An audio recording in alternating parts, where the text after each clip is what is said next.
Hey guys, and welcome back to my channel. So in this video I'm going to show you how to make this boxed fabric case.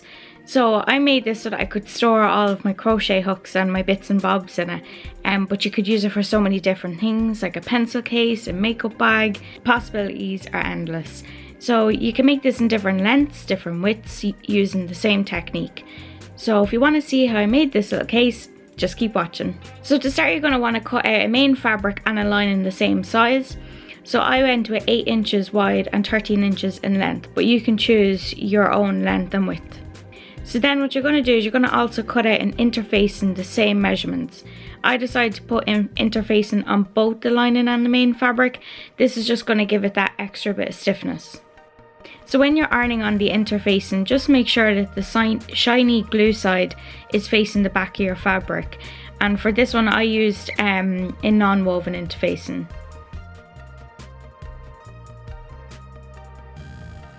So for this case I'm using an 8-inch metal zip, and I'm going to place the zip down on the short side of the lining fabric so the right side of the zip is facing up towards me. Then you're going to place the main fabric down on top of the zip so that the zip is sandwiched between both the lining and your main fabric, and then just pin them in place to keep it secure.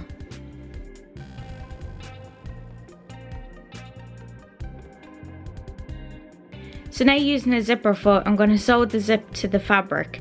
When you reach the zipper, you're going to want to leave the needle in the fabric and lift your foot up, and then just kind of wiggle the zipper down to the bottom to open it. And this is just going to allow you to continue sewing in a straight line, because if you don't move the zipper, it's going to end up going in crooked lines.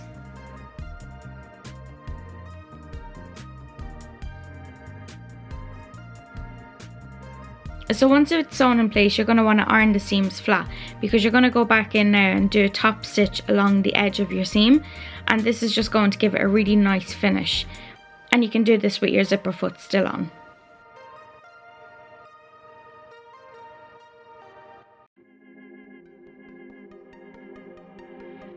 To sew down the other side of the zipper, you're going to need to fold the right side of the fabric over onto the zipper, and then turn it over and fold the lining down onto the other side of the zipper. Hopefully the video explains it a little bit better than I did, but again, just pin it in place to keep it secure.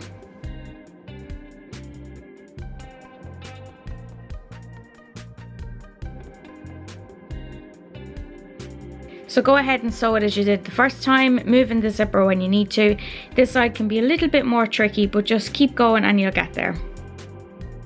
So now you can actually see the case coming together. So go ahead and turn the case inside out so that the lining is facing you.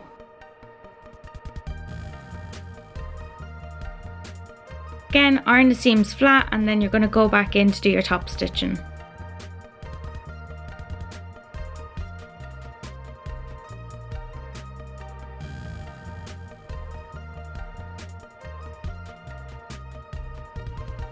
So here I took some ribbon to make some loops for the case. You can choose whatever size you want, but I definitely recommend doing it a little bit longer if it's your first time. So I simply pinned the loops to the middle of the case using my zip as a guide.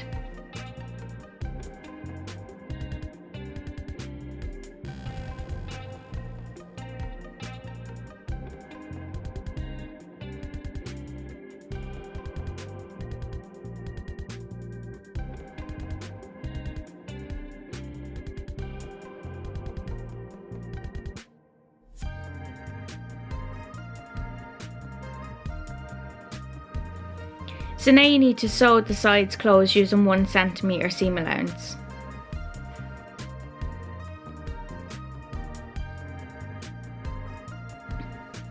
So when you're finished, you're going to want to trim off any extra fabric that is sticking out and trim off any extra thread. Okay, so now you want to grab the corners of your case and you're going to kind of create a triangle shape. So watch closely at how I pinched the fabric and just kind of shaped it to the way I needed it, making sure that my seams are facing down. So now using a measuring tape, you're going to mark in 1 inch from the tip of the triangle. You can draw this in with a ruler if you want to, or if you feel confident, just mark it in with a pin, and you're going to do this for all 4 edges.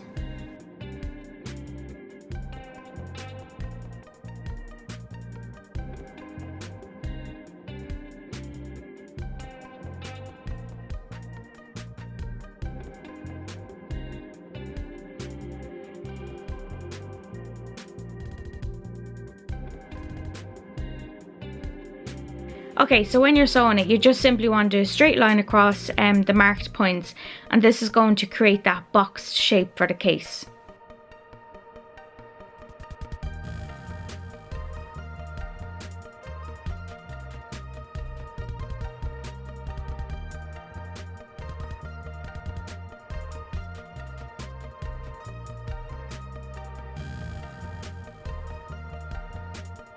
So now you should have a case that looks a little bit like this. So go ahead and cut off any threads before moving on.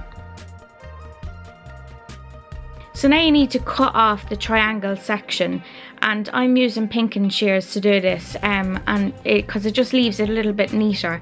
But if you don't have them, scissors is fine. And I left a 1 centimeter seam allowance just in case there's any fraying. It's just for security. But there shouldn't be with pinking shears. So once all the edges are cut, you can turn your case the right way around, and voila, you have a lovely new boxed case. So this is pretty straightforward and it's easy enough for beginners, so I really hope you enjoyed it. So now it's time to go ahead and fill it with all the things that you want to and start taking pictures for Instagram. So I really hope you found this tutorial helpful in making your own case, and if you did, please don't forget to hit the thumbs up and subscribe if you'd like to see more videos like this. Also, you could tag me on Instagram if you do make the case. So thank you so much for watching, and I will see you at my next video. Bye guys!